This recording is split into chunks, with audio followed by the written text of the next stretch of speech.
건축을 위한 왕국의 훈련 제5장 교회 건축을 위해 혼을 이룸.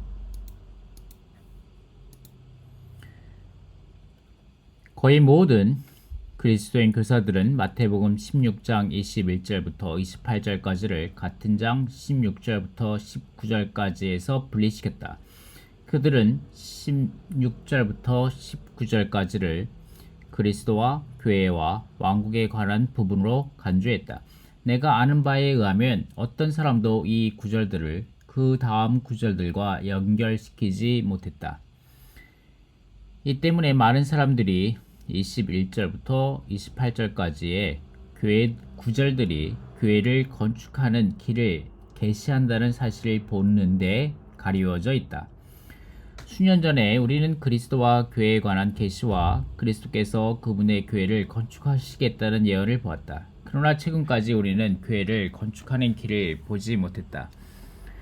21절부터 26절까지의 교회의 건축을 알 수 있는 열쇠들이 있다. 우리 가운데서 교회가 건축될 수 있는 실제적이고 명확한 길은 이 구절들 안에서 발견된다. 세 개의 열쇠들.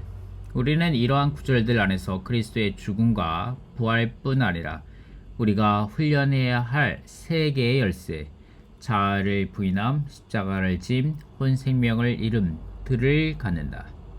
우리가 이러한 열쇠들을 사용한다면 우리는 즉각적으로 그리고 자연히 교회를 건축하는 길에 있는 것이다. 과거에 우리는 교회를 건축하는 명확하고도 실제적인 길이 없었다. 그러나 이제 우리는 세 가지 열쇠를 보았다. 우리는 자아를 부인해야 하고 십자가를 져야 하고 혼생명을 이뤄야 한다.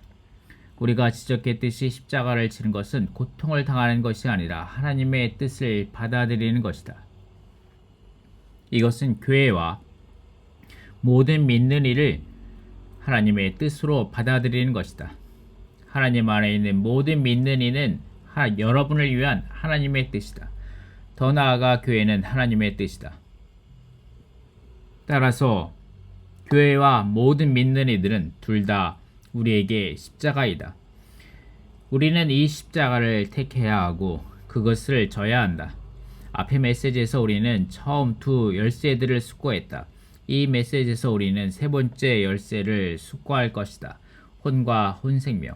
25절은 이는 누구든지 자기 혼생명을 구원코자 하면 잃을 것이요 누구든지 나를 위하여 자기 혼생명을 잃으면 찾을 것이기 때문이라 고 말한다. 이 구절은 이것이 전 구절들의 설명임을 가리키는 이는 이라는 단어로 시작한다.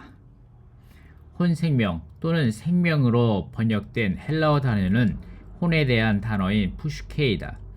이 단어를 혼생명으로 번역하는 것이 정확하지만 또한 혼으로도 번역될 수 있다. 여기에서는 사실상 이 번역이 바람직하다. 이런 식으로 번역된 25절은 혼을 구원하는 것과 잃는 것을 말한다. 혼과 혼생명 사이에는 차이가 있다. 혼은 내재적인 존재인 반면에 혼생명은 우리 인간의 생명이다. 이 둘은 분리할 수 없다. 혼과 자아. 누가복음 9장 25절은 사람이 만일 온 천하를 얻고도 자기를 잃는지 빼앗기는지 하면 무엇이 유익하리요? 라고 말한다. 이 구절은 혼이나 혼생명을 말하는 것이 아니라 자아를 말한다. 이 구절은 마태복음 16장 26절과 비교할 때 우리는 혼이 자아이고 자아가 혼임을 안다. 마태복음 16장의 문맥에 의하면 24절 안에 있는 자아는 25절에 있는 혼의 체언이고 표현이다. 더욱이 자아의 표현은 주로 생각을 통해서이다. 이런 이유로 23절은 하나님의 일들을 위해가 아니라 사람의 일들을 위해 생각을 두고 있다고 말한다. 그러므로 23절과 24절과 25절 안에 각각 생각과 자아와 혼이 있다. 혼은 자아 안에서 체현되고 자아는 생각을 통해 표현된다. 25절에 있는 혼이라는 단어는 누림을 가리킨다. 25절부터 27절까지의 문맥을 숙고한다면 하나님, 주님이 혼의 누림에 관해 말씀하고 계심을 알 것이다. 혼을 구원한다는 것은 혼으로 하여금 그것의 누림을 갖도록 허락하는 것이다. 따라서 자아는 혼의 표현이고 혼 자체는 누림이다. 혼을 잃는다는 것은 혼의 누림을 잃는다는 것을 의미하는 것이며 혼을 얻는다는 것은 혼의 누림을 갖는다는 것을 의미한다. 혼의 누림. 사람은 세 부분으로 되어 있기 때문에 세 종류의 누림, 물질적인 누림, 영적인 누림, 정신적인 누림이 있다. 물질적인 누림은 좋은 음식을 누림과 유쾌한 곳에서 안식하는 누림을 포함한다. 영의 누림은 하나님의 임재와 하나님의 축복하심과 하나님의 말씀하심과 하나님의 은혜에 대한 누림을 포함한다. 물질적인 누림과 영적인 누림 사이에는 정신적인 누림이 있는데 이것은 달콤한 음악과 다른 사람들에게서 칭찬받는 것에 대한 만족과 절친한 친구들과 함께하는 기쁨에 대한 누림과 같은 것들을 포함한다. 이 세 종류의 누림 가운데서 어떤 것이 최고라고 생각하는가? 신약에 의하면 물질적인 누림과 영적인 누림은 둘 다 혼의 누림을 위한다.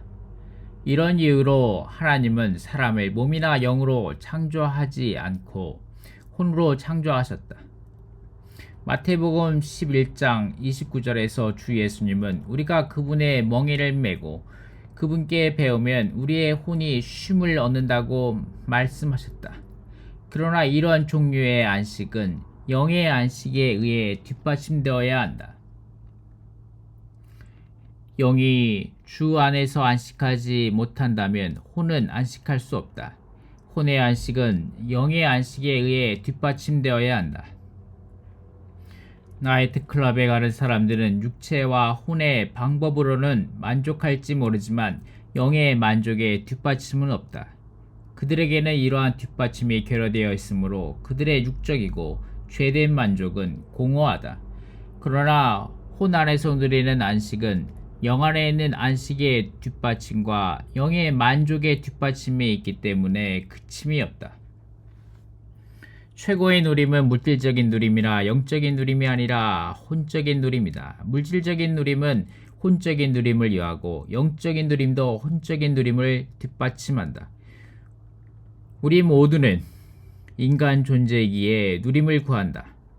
이 세상에 그것을 구하지 않는 사람은 아무도 없다. 아이들조차도 누림을 원한다. 아이들의 누림은 주로 그들의 혼 안에 있다. 혼의 누림은 그들의 활동들과 행위를 통제한다. 그들에게는 어떤 연기도 없기 때문에 아이들의 행위는 참되다. 그러나 성장에 따라 연기하는 것을 배우기 때문에 우리의 행위는 더 이상 참되지 않다. 참된 누림은 혼적인 누림이다. 그러므로 주님이 마태복음 16장에서 말씀하고 계셨던 것은 혼적인 누림이었다. 혼을 잃거나 구원한 것에 따른 보상들. 주님은 누구든지 자신의 혼을 구원코자 하면 잃을 것이고 누구든지 그분을 위하여 혼을 잃으면 찾으리라고 말씀하셨다.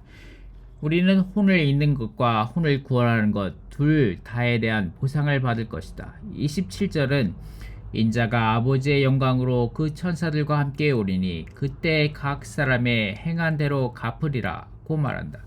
우리가 자아를 부인하고 십자가를 지고 혼을 잃는다면 어떤 종류의 보상을 받을 것이지만 우리가 혼을 구원한다면 다른 종류의 보상을 받을 것이다.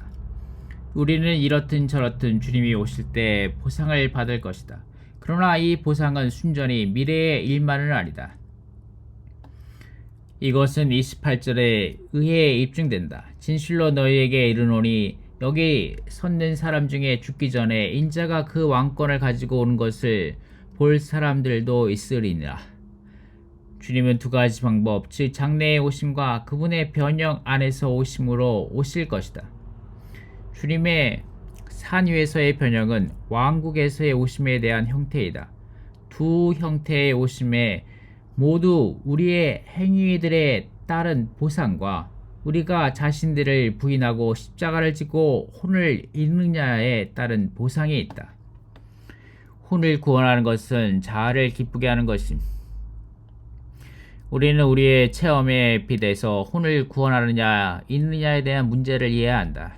우리는 또한 마태복음 16장 후반부의 주제가 교회의 건축이며 21절부터 28절까지가 교회를 건축하는 길과 관련되어 있는 한, 이 절들은 16절부터 19절에서 분리시켜서는 안 된다는 것을 기억해야 한다.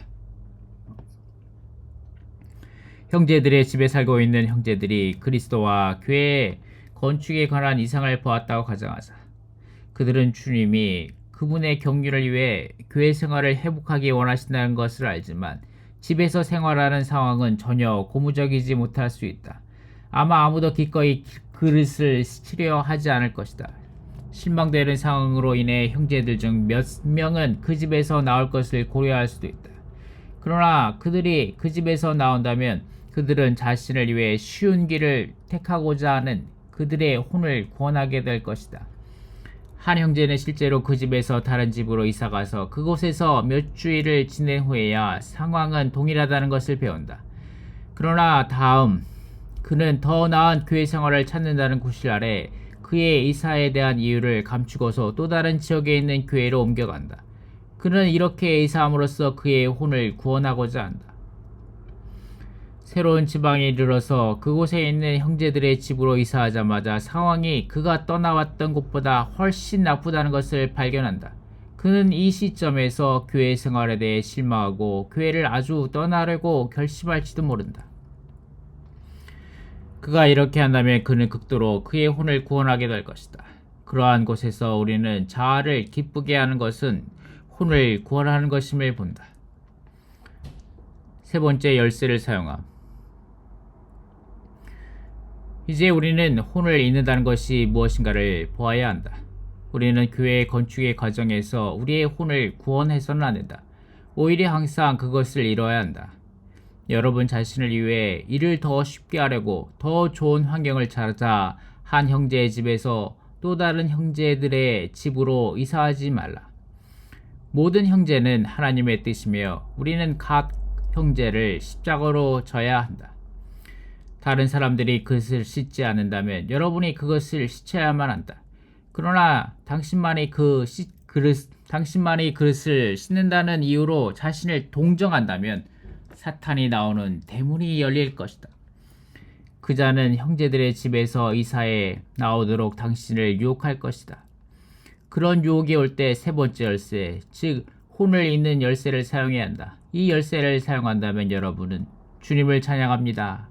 내일 나는 훨씬 더 많은 그릇들을 씻겠습니다. 사탄아, 나에게 더 이상 말하지 말라. 내가 나에게 말하면 말할수록 나는 더 많은 그릇을 씻겠다.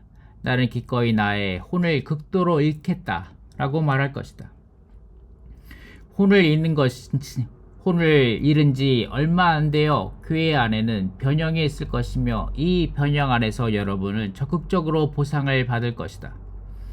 교회 생활과 모든 집회 안에서 여러분은 주님의 임재에 대한 최고의 누림을 가질 것이다. 그러나 자신의 혼을 구원하고 있는 자들은 변형의 이 기간 동안 소극적으로 보상받을 것이다. 오늘날 주님의 관심은 교회 건축에 있다. 그러나 타락한 인간 존재인 우리가 어떻게 함께 건축될 수 있는가?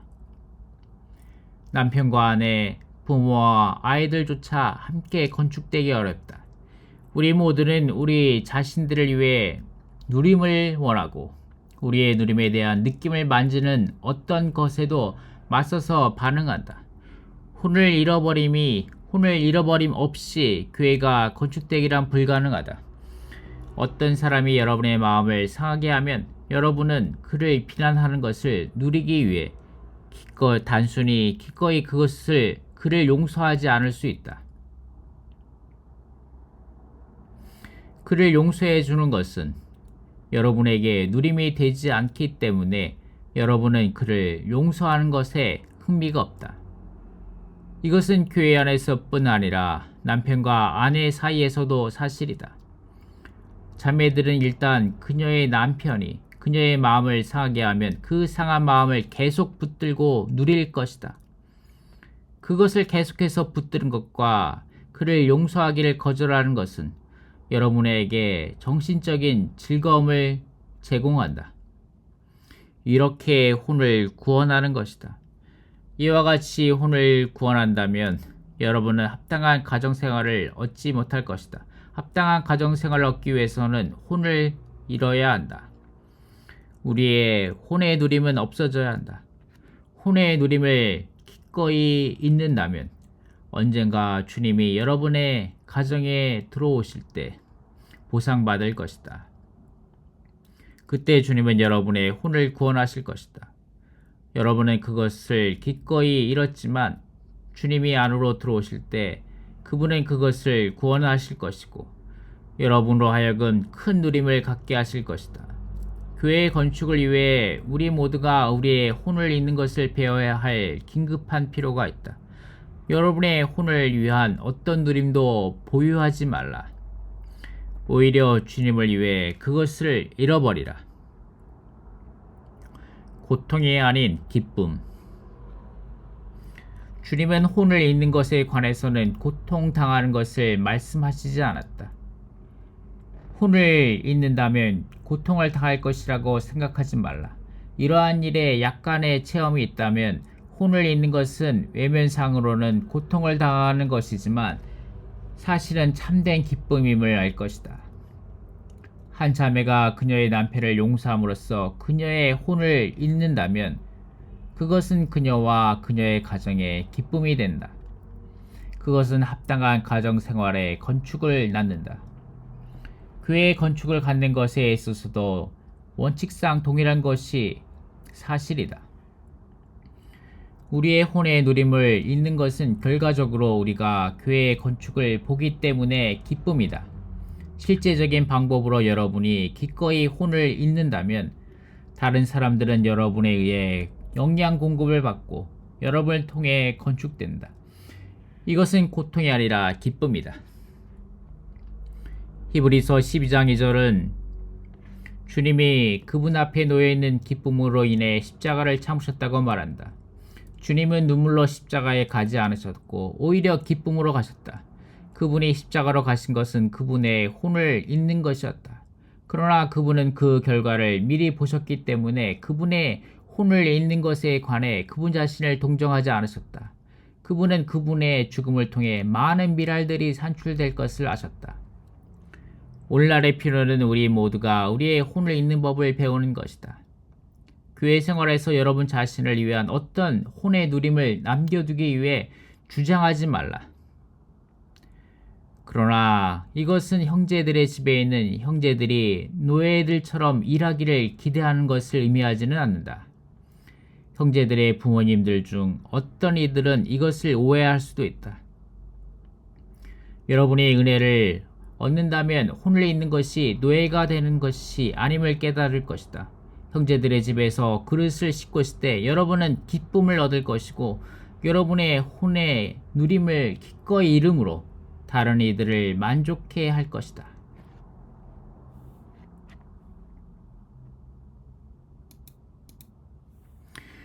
혼을 잃어버림으로 말미암아 교회가 변형됨.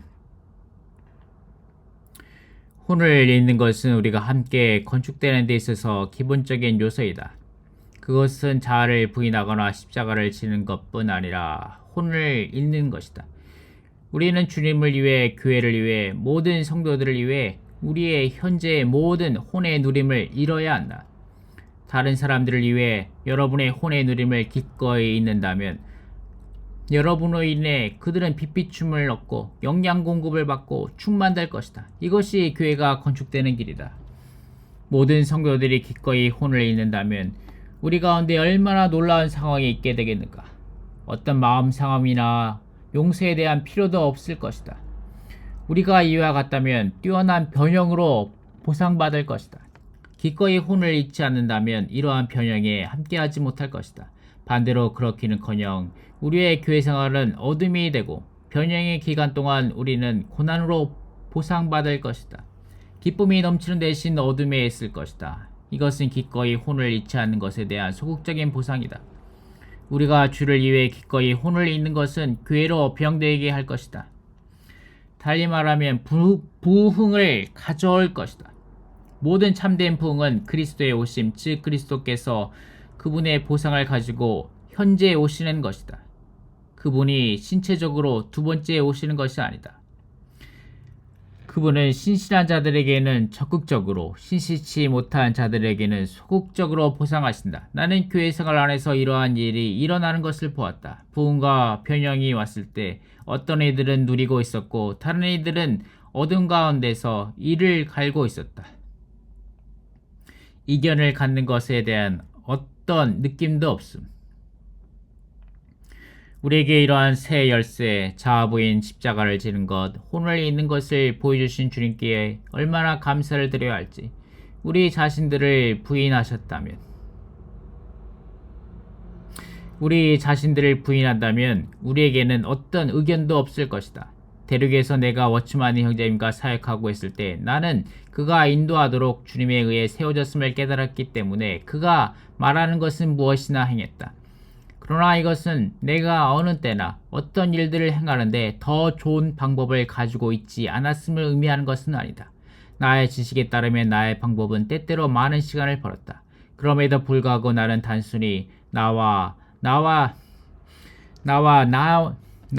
나의 의견이 불일치됨을 네 형제님이 느끼기를 원치 않았기 때문에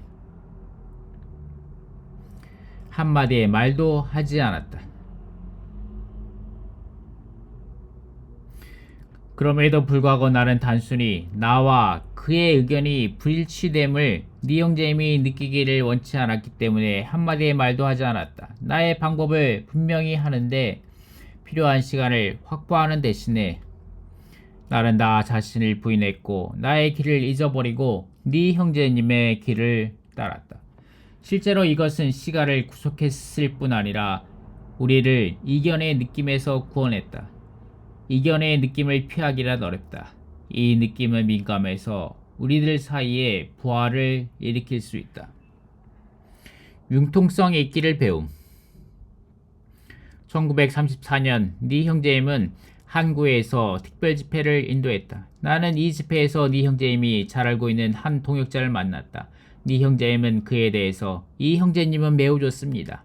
당신이 그에게 서쪽으로 가라고 할 때마다 그는 동쪽으로 갈 것입니다. 라고 말했다.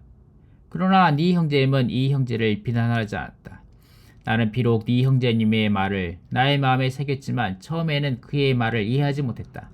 마침내 나는 이 형제가 네 형제님이 말했던 것과 정확히 동일한 사람이라는 것을 알았다. 그 당시에 우리 모두는 자기를 부인하는 것을 배우고 있었다. 만일 우리가 이 형제가 어떤 방향으로 가기를 주장했다면 그것은 우리가 자신을 부인하고 있지 않음을 의미했을 것이다. 우리가 그의 상황에 맞추기 위해서는 우리 자신을 부인해야만 했다. 우리는 그에게 서쪽으로 가라고 말하면 그가 동쪽으로 갈 것임을 알았다. 그래서 우리는 그가 서쪽으로 가기를 원했다면 그에게 동쪽으로 가기를 제안하고는 했다. 그러면 그는 서쪽으로 갔다.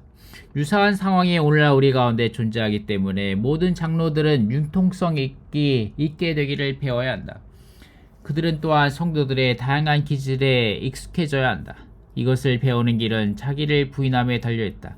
어떤 형제가 우리의 말하는 것에 항상 반대로 행할지 모르지만 그는 여전히 형제이다.